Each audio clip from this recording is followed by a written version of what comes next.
রাজধানীর মিরপুরে পোশাক কারখানা ও কেমিক্যাল গুদামে আগুন, 16 জনের মৃত্যু, বাড়তে পারে হতাহতের সংখ্যা। ছবি হাতে প্রিয়জনদের খুঁজছেন স্বজনরা।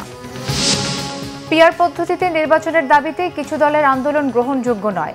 একই দিনে গণভোট ও জাতীয় নির্বাচন চায় বিএনপি, বলেছেন মির্জা ফখরুল। জাতীয় নির্বাচনের আগে গণভোট আর পিআর পদ্ধতিতে নির্বাচনের সিদ্ধান্ত না নিলে কঠোর আন্দোলনের হুঁশিয়ারি জামায়াতের। রাজধানীতে 7টি দলের মানববন্ধন। শেখ হাসিনাকে ফেরাতে ইন্টারপোল সহ সব সংস্থার সাথে আলোচনা চলছে, জানালেন দুদক চেয়ারম্যান। জুলাই হত্যা মামলায় সাবেক প্রধানমন্ত্রীর বিরুদ্ধে যুক্তিতর্ক উপস্থাপন। দেখছিলেন ক্রাউন সিমেন্ট সংবাদ শিরোনাম, এবারে বিস্তারিত। রাজধানীর মিরপুরের শিয়ালবাড়িতে একটি পোশাক কারখানা ও একটি রাসায়নিকের গুদামে আগুনের ঘটনায় এই পর্যন্ত 16 জনের মৃত্যুর খবর নিশ্চিত করেছে ফায়ার সার্ভিস। এই ঘটনায় হতাহতের সংখ্যা আরও বাড়তে পারে বলেও আশঙ্কা করা হচ্ছে। ফায়ার সার্ভিস বলছে, রাসায়নিকের গুদামের আগুন এখনও নেভেনি। পোশাক কারখানার আগুন পুরোপুরি নিয়ন্ত্রণের চেষ্টার পাশাপাশি সেখানে তল্লাশি চালানো হচ্ছে। আগুনে দগ্ধ হয়েছেন আরও বেশ কয়েকজন। ঘটনাস্থলের আশেপাশে ছবি হাতে প্রিয়জনদের খুঁজছেন স্বজনরা। এসএম ফয়েজের রিপোর্টে বিস্তারিত।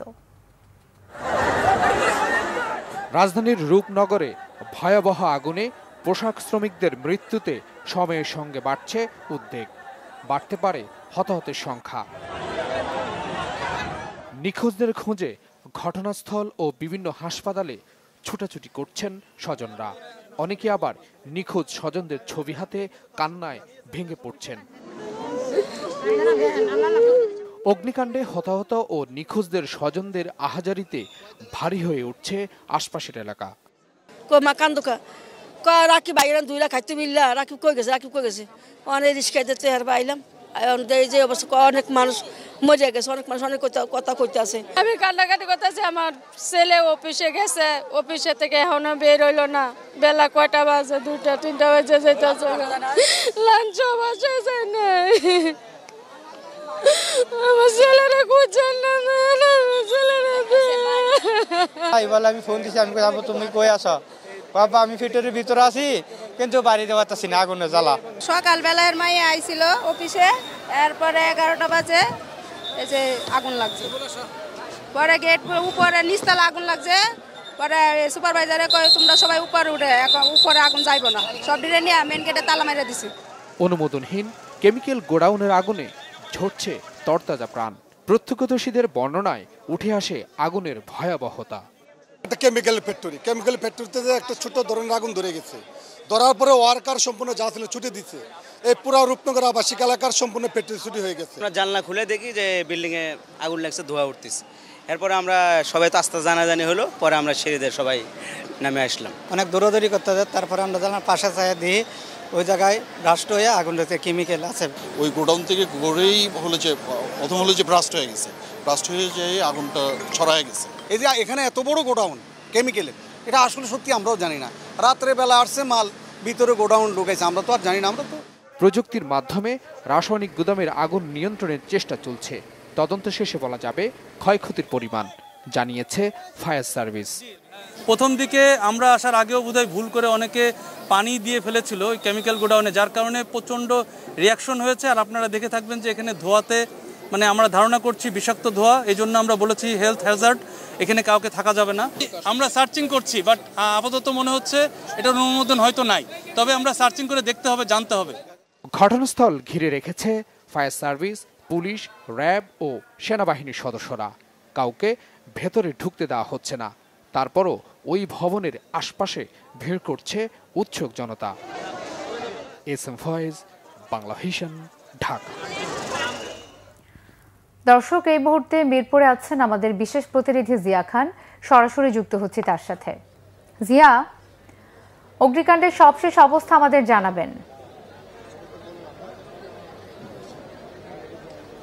ধন্যবাদ মিথিলা। কিছুক্ষণ আগে ফায়ার সার্ভিসের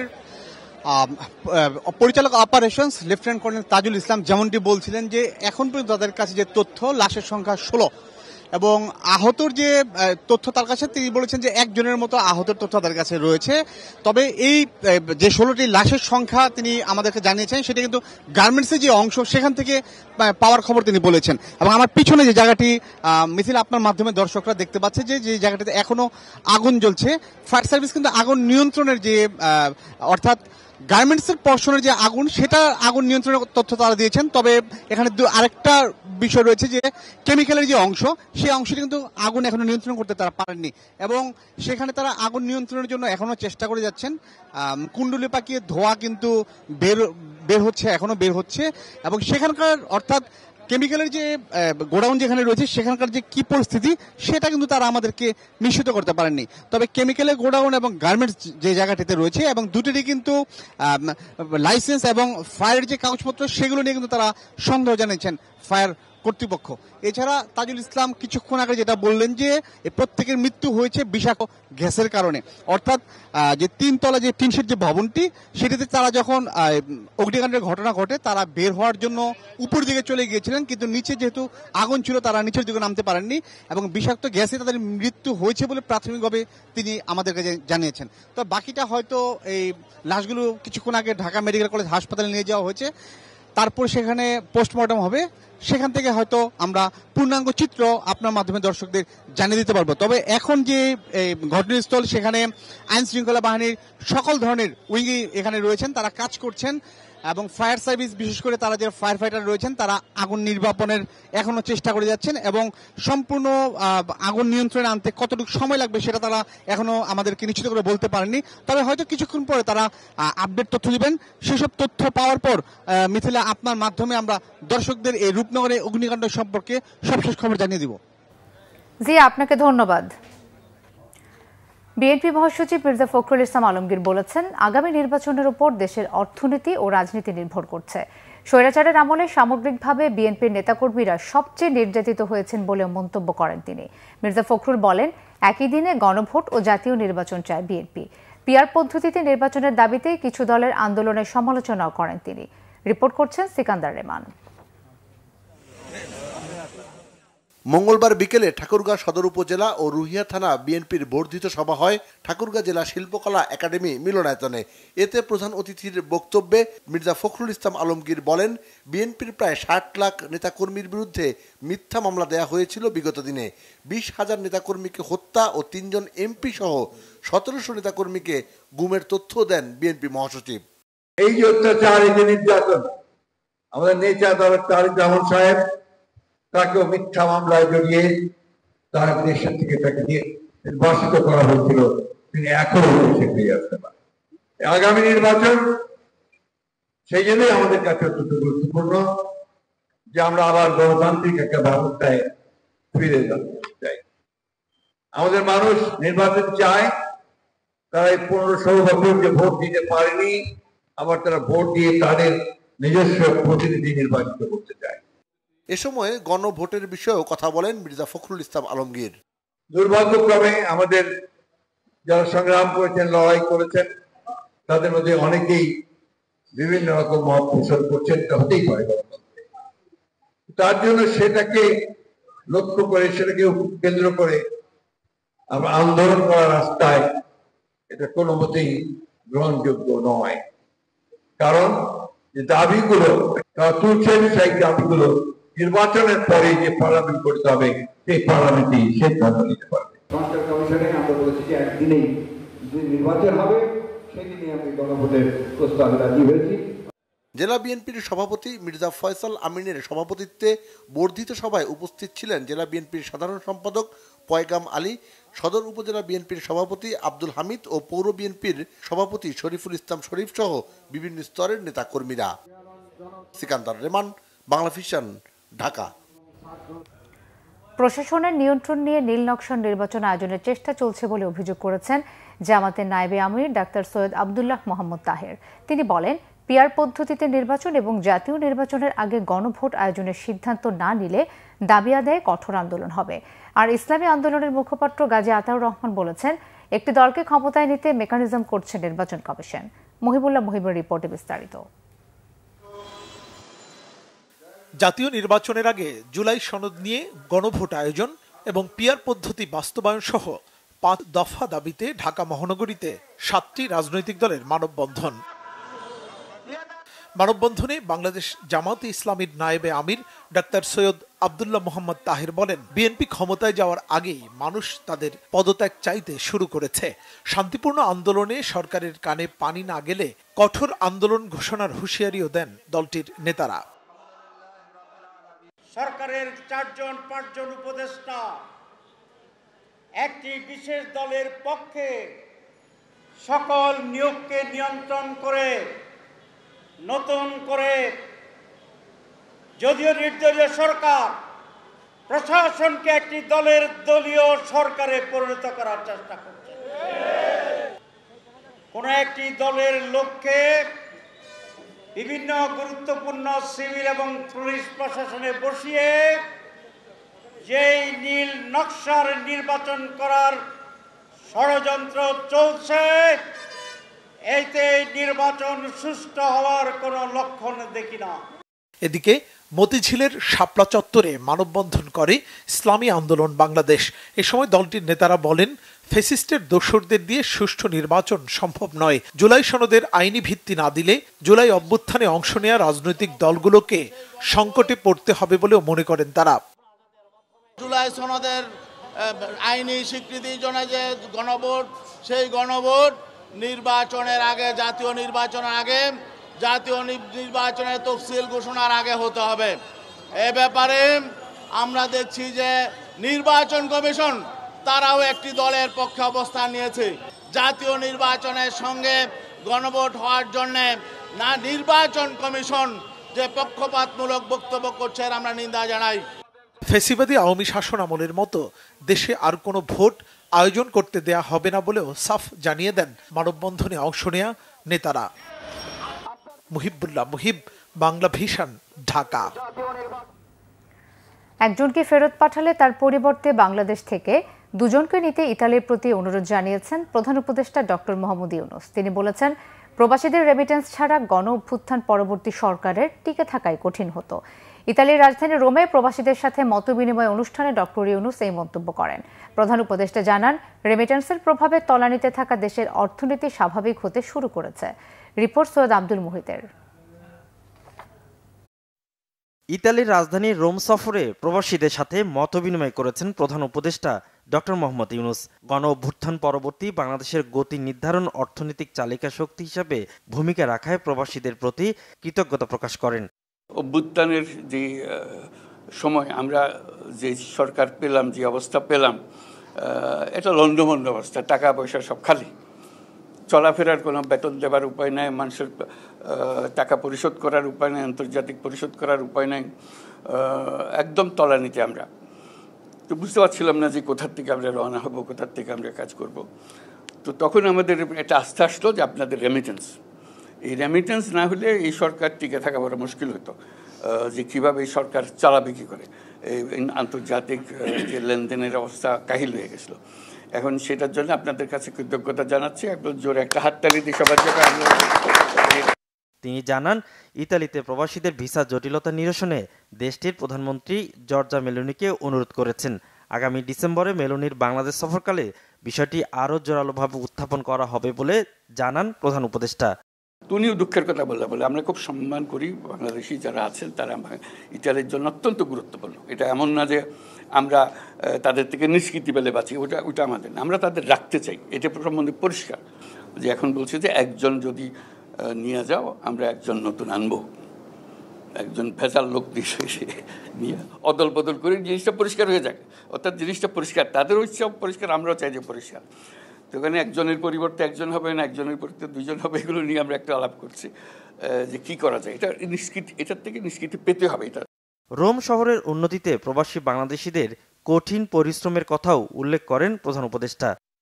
এর আগে বিশ্ব খাদ্য কর্মসূচির ভারপ্রাপ্ত নির্বাহী পরিচালক প্রধান উপদেষ্টার সাথে সাক্ষাৎ করেন। বাংলাদেশে আশ্রয় নেয়া 13 লাখ রোহিঙ্গার খাদ্য সহায়তা জোগাতে প্রতিশ্রুতির কথা জানায় তারা। সৈয়দ আব্দুল মুহিত, বাংলা ভিশন, ঢাকা। নির্বাচনে দুর্নীতিগ্রস্ত ব্যক্তিকে মনোনয়ন না দেওয়ার আহ্বান জানিয়েছেন দুর্নীতি দমন কমিশনের চেয়ারম্যান আব্দুল মোমেন। মঙ্গলবার দুদকের সম্মেলন কক্ষে সাংবাদিকদের সংগঠন রিপোর্টার্স অ্যাগেইনস্ট কর্পোরেশনে সাংবাদিকদের এক কর্মশালার উদ্বোধনী অনুষ্ঠানে তিনি আহ্বান জানান। আব্দুল মোমেন বলেন, আওয়ামী লীগের শাসনামলে বহু প্রভাবশালী ব্যবসায়ী দুর্নীতির মাধ্যমে দেশকে প্রায় সর্বশান্ত করে ফেলার চেষ্টা করেছিল। এসব দুর্নীতির তদন্ত দুদক ভয়ভীতিহীনভাবে চালিয়ে যাচ্ছে। দুদক চেয়ারম্যান জানান, শেখ হাসিনা ও তার পরিবারের সদস্য সহ পলাতক দুর্নীতিবাজদের দেশে ফেরাতে ইন্টারপোলের মাধ্যমে রেড নোটিশ সহ বিভিন্ন আইনি পদক্ষেপ নেওয়া হয়েছে। তিনি আরও বলেন, পাচার হওয়া অর্থ দেশে ফেরানো কঠিন হলেও দুদক সহ সরকারের সংশ্লিষ্ট সংস্থাগুলো এ বিষয়ে নিরলস চেষ্টা চালিয়ে যাচ্ছে। আপনি নমিনেশন বেচা কেনার কথা শুনি, এটা যেন না হয়। আমার কথা হচ্ছে যে শেষ পর্যন্ত দেশটার দায়িত্ব নেবেন রাজনীতিবিদরা, এটার মাঝামাঝি কোনো বিকল্প নাই। সুতরাং যদি এই ক্ষেত্রে সততা প্রতিষ্ঠিত করা সম্ভব হয়, এটার যে ট্রিকল ডাউন এফেক্ট, এটা বাকি অন্যান্যদেরও সৎ করতে বাধ্য। আপনি শীর্ষস্থানে দুর্নীতিগ্রস্ত রেখে আপনি দাবি করবেন যে না, আমি পুরো প্রতিষ্ঠান আমি চেঞ্জ করে ফেলবো, এটা কখনো হবে না। জুলাই আগস্ট হত্যাকাণ্ডে মানবতাবিরোধী অপরাধের মামলায় শেখ হাসিনা সহ 3 জনের বিরুদ্ধে তৃতীয় দিনের যুক্তিতর্ক উপস্থাপন শেষ হয়েছে। এর আগে রবিবার বিচারপতি গোলাম মর্তুজা মজুমদারের নেতৃত্বাধীন ট্রাইব্যুনাল 1-এ মামলার যুক্তিতর্ক উপস্থাপন শুরু হয়। আওয়ামী শাসনামলের গুম, খুন ও অপশাসনের বিভিন্ন বিষয় তুলে ধরেন চিফ প্রসিকিউটর তাজুল ইসলাম। তিনি জানান, কিভাবে পর্যায়ক্রমে 1/11-তে মঈন ফখরুদ্দিনের সহায়তায় ক্ষমতায় আসা আওয়ামী সরকার ফ্যাসিস্টে পরিণত হয়, যার ধারাবাহিকতায় ক্ষমতায় টিকে থাকতে শেখ হাসিনার নির্দেশে জুলাই গণহত্যা সংগঠিত করে তারা। এদিকে কুষ্টিয়ায় 6 জনকে হত্যার ঘটনায় মানবতাবিরোধী অপরাধের মামলায় জাসদ সভাপতি হাসানুল হক এনুর বিরুদ্ধে অভিযোগ গঠনের পরবর্তী শুনানি 23 অক্টোবর নির্ধারণ করেছে আন্তর্জাতিক অপরাধ ট্রাইব্যুনাল 2। গত 25 সেপ্টেম্বর ইনুর বিরুদ্ধে গণহত্যায় সহযোগিতা সহ 8টি নির্দিষ্ট অভিযোগ দাখিল করা হয় ট্রাইব্যুনালে। 15 জুলাই আওয়ামী লীগের সাধারণ সম্পাদক ওবায়দুল কাদের বলেন যে আন্দোলনরত শিক্ষার্থীদের দমনে ছাত্রলীগই যথেষ্ট। ওই দিন ঢাকা বিশ্ববিদ্যালয় ছাত্রলীগের সভাপতি মাজহারুল ইসলাম শয়ন বলেন, ছাত্রলীগ ফু দিলে আন্দোলনকারীরা 5 মিনিটেই উড়ে যাবে। ছাত্রলীগের সভাপতি শয়ন, মাজহারুল ইসলাম শয়ন, ঢাকা বিশ্ববিদ্যালয়ের সভাপতি। ওই দিন ছাত্রলীগের কেন্দ্রীয় সভাপতি সাদ্দাম বলেন যে আন্দোলন যাবে, আন্দোলন আসবে, কিন্তু ছাত্রলীগ থাকবে এবং সব কিছু মনে রাখা হবে। এর প্রেক্ষিতে ঢাকা বিশ্ববিদ্যালয়ে আন্দোলনরত ছাত্রছাত্রীদের উপর ছাত্রলীগ নির্মমভাবে সশস্ত্র হামলা চালায়। আহত ছাত্রছাত্রীদের হাসপাতালে যেতে বাধা প্রদান করা এবং হাসপাতালে চিকিৎসাধীন আহত ছাত্রছাত্রীদের চিকিৎসায় বাধা প্রদান করা হয়। এমনকি হাসপাতালে চিকিৎসারত আহত ছাত্রছাত্রীদের উপর বিশ্ববিদ্যালয় শাখা ছাত্রলীগের সাধারণ সম্পাদক সৈকতের নেতৃত্বে হামলা চালানো হয়। এইটুকু এই চার্জ রিলেটেড। ক্ষতিপূরণের বদলে সরকারের কাছে ন্যায় বিচার চাইলেন হাসিনা সরকারের আমলে গুম, খুন ও বিচার বহির্ভূত হত্যাকাণ্ডের শিকার হওয়া পরিবারের সদস্যরা। আন্তর্জাতিক অপরাধ ট্রাইব্যুনালে যখন শেখ হাসিনার বিরুদ্ধে মানবতাবিরোধী অপরাধের মামলার বিচার চলছে, তখন ট্রাইব্যুনালের বাইরে মাজার গেটে অনুষ্ঠিত মানববন্ধনে গুম ও বিচার বহির্ভূত হত্যাকাণ্ডের ভুক্তভোগী পরিবার ও স্বজনদের সংগঠন মায়ের ডাকের পক্ষ থেকে এই দাবি করা হয়। শেখ হাসিনার পতনের 1 বছর পরও গুম হওয়া পরিবারের সদস্যদের বিচারের দাবিতে দাঁড়াতে হয়, এটা কোনো অবস্থাতেই কাম্য নয় বলেও মন্তব্য করেন স্বজনরা। গুমের সঙ্গে জড়িতদের দ্রুত বিচার চান ভুক্তভোগী পরিবারের সদস্যরা। বলেন, বিচারের জন্য তারা রাস্তায় দাঁড়াতে চান না। এ সময় গুম কমিশনেরও সমালোচনা করেন তারা। মানববন্ধনে একাত্মতা প্রকাশ করেন লন্ডন বিএনপির সভাপতি এম এ মালেক। তিনি বলেন, আগামীতে বিএনপি ক্ষমতা এলে গুম হওয়া পরিবারের সদস্যদের দায়িত্ব নেবে।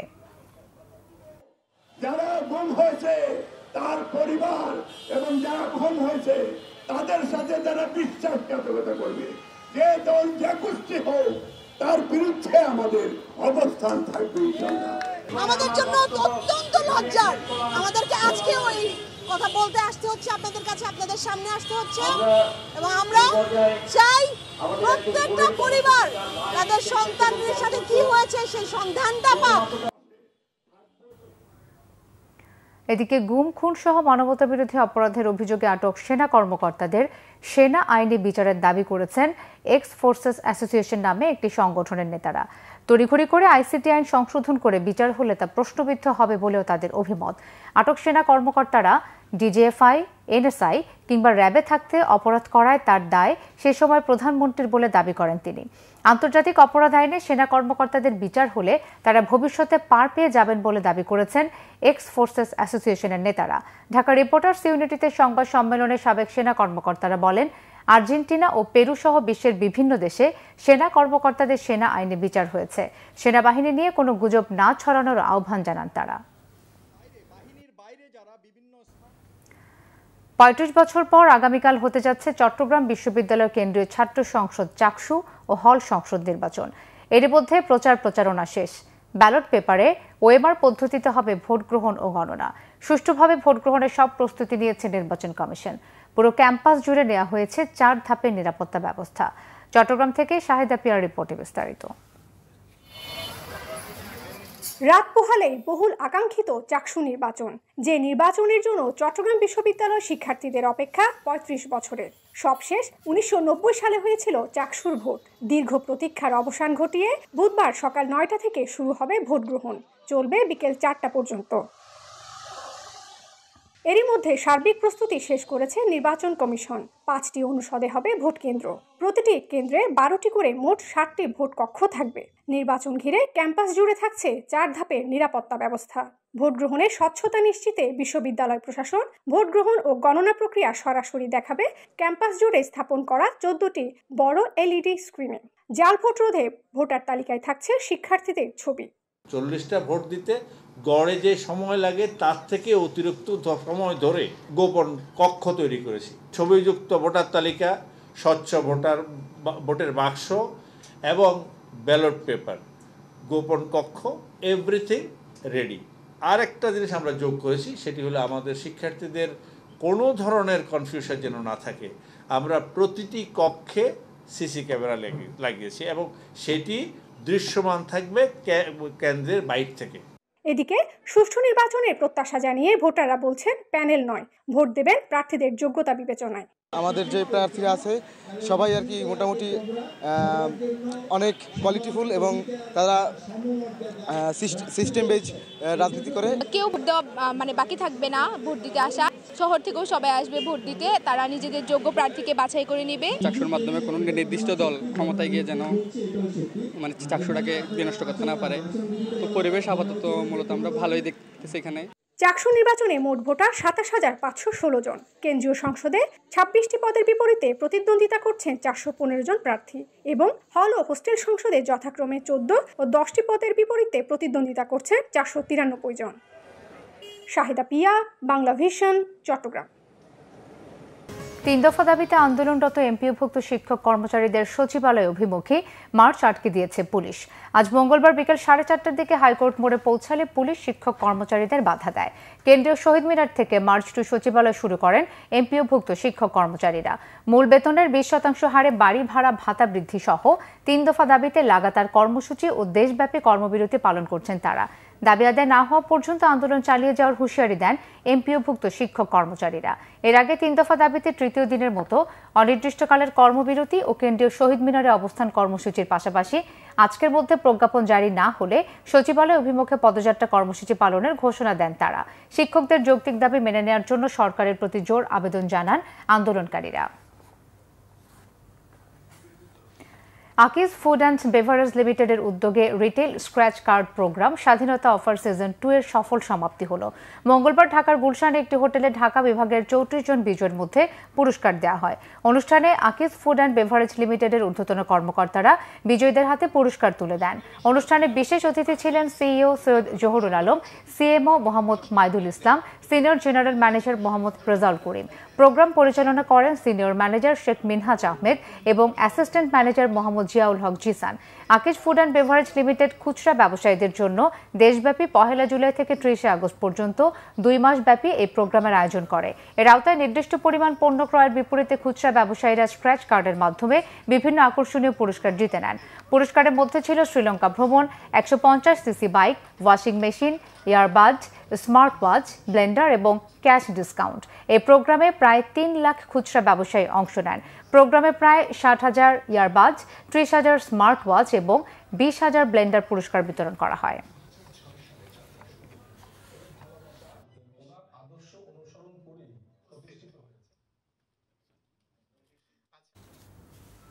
পূবালী ব্যাংক পিএলসি সামাজিক দায়বদ্ধতার অংশ হিসেবে টাঙ্গাইলের করটিয়ার সরকারি সাদত কলেজের ছাত্রছাত্রীদের জন্য একটি বাস উপহার দিয়েছে। পূবালী ব্যাংক পিএলসির ব্যবস্থাপনা পরিচালক ও সিইও মোহাম্মদ আলী প্রধান অতিথি হিসেবে সরকারি সাদত কলেজের অধ্যক্ষ প্রফেসর মোহাম্মদ মনিরুজ্জামান মিয়ার কাছে আনুষ্ঠানিকভাবে বাসের চাবি হস্তান্তর করেন। অনুষ্ঠানে সম্মানিত অতিথি ছিলেন কলেজের প্রতিষ্ঠাতা পরিবারের সদস্য ও সাবেক সংসদ সদস্য মোর্শেদ আলী খান পন্নী। বিশেষ অতিথি ছিলেন কলেজের উপাধ্যক্ষ প্রফেসর সুব্রত কুমার সাহা, পূবালী ব্যাংকের উপ মহাব্যবস্থাপক ও এডিসি বিভাগের প্রধান মোহাম্মদ রবিউল আলম। এ সময় কলেজের শিক্ষকবৃন্দ সহ প্রতিষ্ঠান দুটির ঊর্ধ্বতন কর্মকর্তারা উপস্থিত ছিলেন। এর আগে কলেজ প্রাঙ্গণে ব্যাংকের ক্যাম্পেইন বুথ এবং বৃক্ষরোপণ কর্মসূচির উদ্বোধন করা হয়।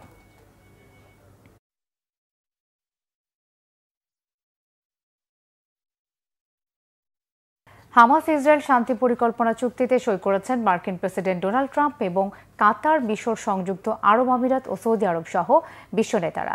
সোমবার মিশরের শান্তি সম্মেলনে ট্রাম্প ছাড়াও মিশরের president Abdel Fattah al Sisi, তুরস্কের প্রেসিডেন্ট রিসেপ তাইপ এরদোয়ান এবং কাতারের আমির Sheikh Tamim bin Hamad Al Thani, ফ্রান্সের প্রেসিডেন্ট ইমানুয়েল ম্যাক্রো, ইতালির প্রধানমন্ত্রী জর্জিয়া মেলোনি সহ অন্যান্য বিশ্ব নেতারা চুক্তিটিতে সই করেন। সে সময় মার্কিন প্রেসিডেন্ট বলেন, শুধু গাজা যুদ্ধের অবসান নয়, এই চুক্তির মাধ্যমে মধ্যপ্রাচ্যের জন্য এক নতুন ইতিহাস রচনা হলো। এর আগে হামাস ইসরায়েলের বন্দি বিনিময় চুক্তি অনুযায়ী সোমবার ফিলিস্তিনের স্বাধীনতাকামী সংগঠন হামাস 20 জন জীবিত জিম্মি ও 28 জন মৃতদেহ হস্তান্তর করে।